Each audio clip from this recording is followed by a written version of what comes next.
The sun, her temples gleaming with light. Her temples gleaming with light. Her pyramids standing tall as monuments to her strength, her wisdom, and her beauty. But that light did not last. No, it was dimmed, not by the hands of her own, but by the hands of others. You wonder why, my children? You wonder how such a powerful land could be lost? Then listen, for I am an old man, but the wisdom of Egypt, of our people, flows through me still.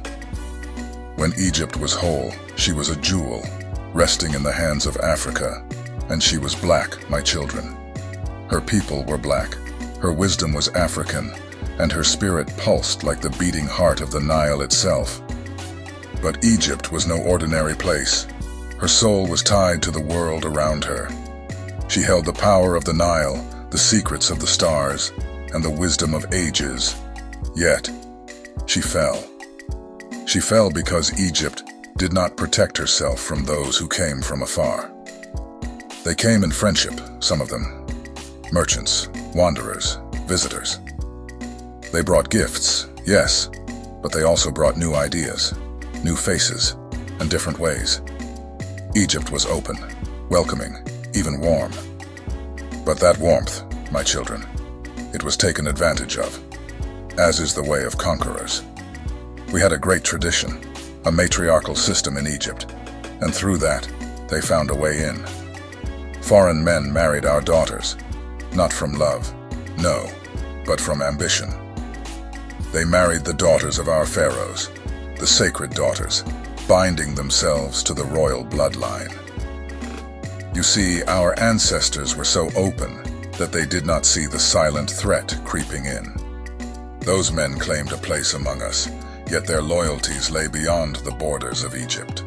They saw her wealth, her wisdom, and wanted it for themselves. They wanted Egypt to serve them, and, eventually, she did. Our people welcomed the foreigner, not knowing that he would one day call himself master. And what happened? Egypt's royal blood, her sacred legacy, became tainted by foreign desires, foreign rules, and foreign hands. They took what we gave freely and twisted it to make us bow. Our own openness, our own belief in unity, became our chains. Now listen closely, children, because this is a lesson for us all. We, as Africans, have always had hearts that welcome, hearts that trust. And while there is goodness in that, we must remember to guard the treasures that are ours. Egypt forgot this lesson, and in forgetting, she was lost.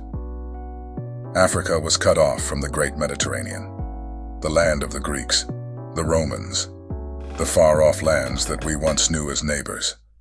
Egypt was our bridge to the world, and when that bridge was lost, so too was Africa's voice, our hand in the great circle of nations. Do you feel the weight of this story, my children? Egypt's wisdom still flows in our veins.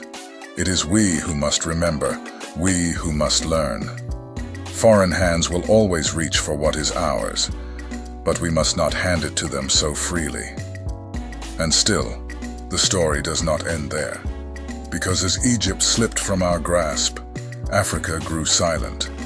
The stories of Egypt's pyramids, her temples, her vast libraries, became tales for other people to tell. Other men claimed our genius as their own, painting pictures of Egypt that erased her African heart. They rewrote her history, shaped her image to suit their own purposes, as though Africa had no hand in her own greatness. But we know the truth, don't we? That truth lies in the Nile. It lies in the sands of the Sahara, in the echoes of our ancestors. It lives on in us. Yet even today our own children sometimes forget. They look at Egypt and see foreign kings, foreign faces, and foreign names. But I tell you now, those are not Egypt's true sons.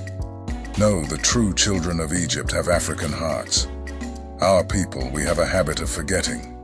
We let our own stories slip through our fingers.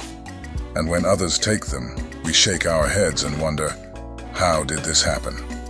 We see Egypt only as a memory, a thing of the past, instead of remembering that her blood, her strength, and her wisdom are still within us. Do not let that happen again, my children. Do not let what is yours be taken without a fight. We lost Egypt because we were too open, too trusting. We believed that by embracing all, we could hold on to what we cherished. But know this: some come not to join, but to conquer. Some come not to share, but to take. Kemet's fall is a reminder. It is a reminder that we must protect our own, our culture, our land, our people. We must tell our stories, pass them down, and teach our children that what is African must stay African. It is our duty, it is our honor, and it is our responsibility to guard what is sacred. For if we do not, others will come again. They will come with smiles, with gifts, but with eyes that seek to control, to take. So what must we do now, my children? We must remember. We must pass down our stories, our truths, like fire passed from one generation to the next. Do not let that fire die, for if it does, we will lose more than Egypt. We will lose our soul, our history, and our future. Look to Kemet, and let her tale be your guide. She taught the world. She gave the world wisdom, science, art. And what did she receive in return? Invasion, deception, and theft. But that will not happen again, will it? Not if you remember her story, not if you carry her flame. Let Kemet's story remind you, my children. Guard what is yours.